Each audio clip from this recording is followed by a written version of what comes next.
the notifications for some obvious reasons, shadow ban. So, like the broadcast, share it, invite your friends, invite your not so friendly friends, and tell them that Mayegun today. And if you have done that already, thank you. Okay.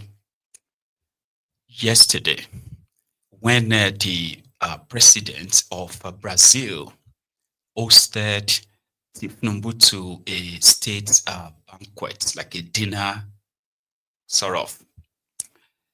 While Tinubu was addressing Lula da Silva, among other sort of like jargons he spewed, the highlight of that was when Tinubu said, since he became the president of Nigeria, that corruption has ended, meaning the bureaucratic corruption, the 10%ers who are always going to be the middlemen for those who are coming to invest. If you take that literally, right? Literally, you're going to say, is he actually kidding? Right? The entire regime of Tinubu, as illegitimate as it is a symbol of corruption. And for what Nigerians have witnessed in the last 2.5 years, it seems like, as Sowore put it, Kolu must be drunk. But it doesn't really drink. I don't have any intel on Tinubu drinking. Yeah, there is an intel. It's a public info, right? That he's a druggie, but he's an old guy now. I'm not sure if he's still using. But to Sowore, it could actually be the both. So we're going to start with Sowore today. And then from there, as usual, we go on and on and on until we feel like, let's call it a night. So thank you very much for joining. And here was Sowore's statement when he was asked about that Tinubu's own statement. Sowore. Ended corruption and other things that has brought Nigeria down ever since he has been off. I thought they said the president stopped drinking. Yes, for sniffing, yes. I think the president was high on something that we have to investigate. Because I'm sure that even he himself couldn't have believed that he ended corruption. When, as a matter of fact, his corruption personified. I'm sure if they check his presidential jet, they will find a lot of corrupt people inside of it. He traveled with them. He himself is the leader of the most corrupt political party in Nigeria today, and also the leader of a terrorist party. So how can he go and say that you ended corruption? Tell the president to stop sniffing. Okay, what's your take about the move to increase the salaries of politicians, lawmakers, the presidency, and every other? It aligns with what we have always said, that people who do the least amount of work want to get the highest amount of pay. What is it that the politicians themselves are doing that justify asking for increment of salary? If a country is governed like this, as their employers, we are looking to fire them. How can you increase the salary of people that you want to fire? It is part of the impunity that has become part of leadership. Impunity and a sense of entitlement that must be ended. Yes. Thank you so much, sir. Thank you so much. I agree. And remember, the illegal police IG, who is currently occupying the position of the Inspector General of Police in Nigeria, right, sued the same Sowore for cyberbullying, which in the local parlance you can say maybe, is intimidating them and abusing them, gets them so scared of him that they sued him. This is what Sowore said on that. I've read the charges. I don't need to tell you that they are the most foolish charges. Anybody who had designed those charges ought to be purged from the police. He should not be a lawyer. When we went before the judge 2 days ago, downstairs, to ask for my passport, he said there's no urgency in requesting for my passport. He's a vacation judge. But you can see another vacation judge. There are only 2 vacation judges in this court. They are not handling any other case but Sowore's cases. These guys will be defeated and disgraced. It's just a matter of time. I've made myself available to answer to all their charges, but I also made myself available to throw my life on the line to ensure that my convictions are not tampered with. The most inept, frivolous, the most adequately stupid charge. And if it is not carried by the IG, it might be the DSS. The instant charge today is an example of such an abuse of prosecutorial powers. Section 174 sub 3 of the Constitution stipulates that any charge to be filed in court must be in compliance with equity and the interest of justice. This particular requirement of Section 174.3 is lacking in the charge that was filed by the IG. If Omoyele Sowore had worked in conjunction with any other press platform, the same way they were brought that press platform to court today, and we are saying that the press have a role to play. There is no crime in this matter. I've read the charge. So Sowore is personal non grata when it comes to the Association of Nigeria Media, or the Association of the Brown Envelope Men and Women. So when Sowore brought this, our reporters, it was more or less like revolutionary. If some of you will remember, their reportage are so very direct, and they call them thieves, criminals, exactly who they were. And that was so unconventional, so to say, to what the traditional way of pampering these rogues as the brown envelopes keeps flying. Tinubu sniffing or Tinubu drinking. Either way, whatever it is that they are injecting him with, right?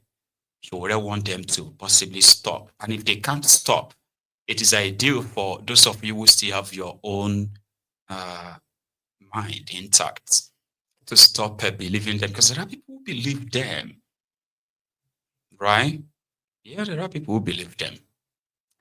The NBA conference that is going on in Enugu, right? They have shown different kinds of side attractions, speeches, these interviews, and all that stuff. But today, where they add these their speakers, like the guests, to debate things, Obieze Kwesili was among their invited guests for this year's Enugu conference. Now, he challenged the supposed lawyers, young and old. So at least think about Nigeria, the country, and the broken down of law and order by the gang that have captured Nigeria now, Kolu and gang. But they didn't do it alone. So you are lawyers, you should at least do what is right in protection of this democracy. When it comes to the APC, they don't care. Anyway, then Sheung, I don't know, I think he got a text message or something. It's like the questions that the guests or the speakers were being asked, they were picked, I think, from online, I believe. And since one of the questions popped up that they had to ask the audience, the audience is comprising of lawyers, in Nigeria, thousands of them. In fact, it was said that there are over 20,000 of them in Enugu right now for that their conference. It was a big hall, a conference hall, anyway. So she went through the question after Tinubu's interior minister, I think. Yeah. So interior minister was there to tell everybody there that Tinubu has done so well when it comes to rule of law. For where? human rights, this and that, reform, Tinubu's reform, blah, blah, blah, nonsense that they have been marketing. So we asked the lawyers, and they said that as Nigeria improved, or as Nigeria, gotten any better in the last 2 years, with a thunderous no in the hall, and the camera just switched straight to Tinubu's minister's face. Shamelessly, he was there, like, looking like, Anyway, here was Obi's own admonition. Seconds. All right. I am glad you guys are here to listen to me. And maybe you won't invite me again after I'm done. You represent the heartbeat of professionalism in our country, in any society. I think it's important that we don't laugh through the conditions that we find ourselves as a people. You're the best of minds. Anyone who is able to train and become a lawyer in Nigeria represents the elite of our society.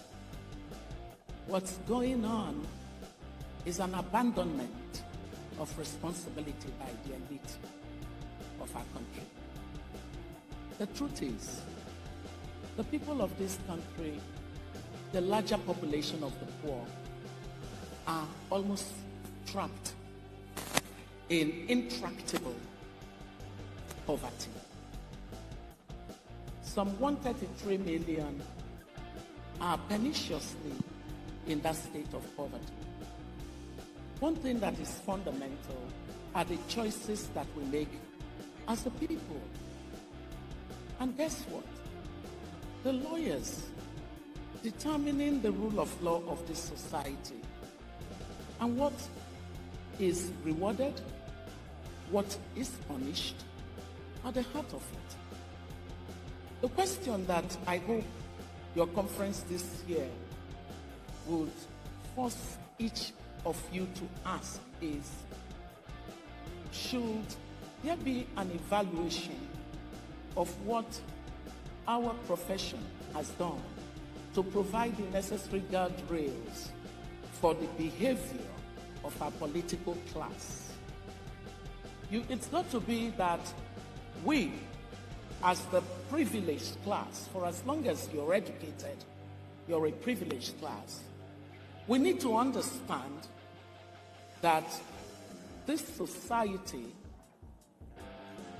lays prostrate for the poor right now, some 133 million of them, that a distorted incentive society is making it impossible for them to actually have a quality of life that is close enough to just being normal.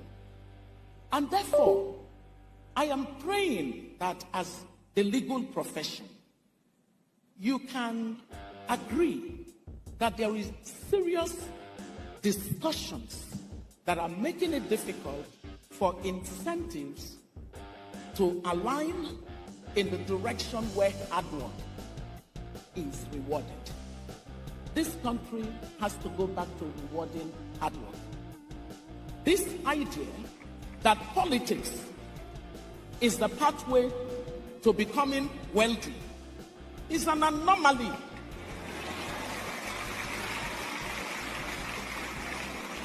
Any profession that is rewarding this kind of pre-bengalist behavior cannot be a profession that cares about tomorrow. But I do know that I know some of you, and you're some of the best minds that we have in this society. So, stop trading this profession.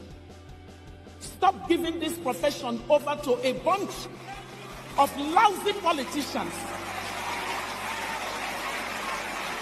that want to destroy generations here and unborn. Don't invite me again. Even if you invite me, I may not come again. Thank you. Thank you so much. Ladies and gentlemen, The final, just hold on. Hold on, hold on.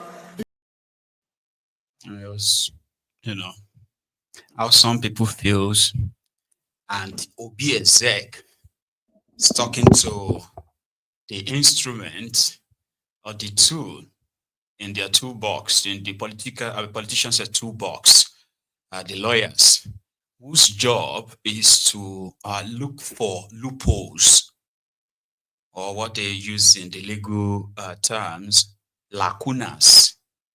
They look for lacunas in law in order to break these criminals free from the full weight of the law. Something that the Sultan of Sokoto said a few days ago as well, at the same conference, that justice in Nigeria is now purchasable. You see, rich criminals walk free, while poor, innocent Nigerians have been locked up most of the time without trial. The rich have a way, the corrupt criminals have a way of using the weaknesses in your laws to escape justice. Who are those who are doing that? Nigerian lawyers are multi-billionaire. If you see some of them, right?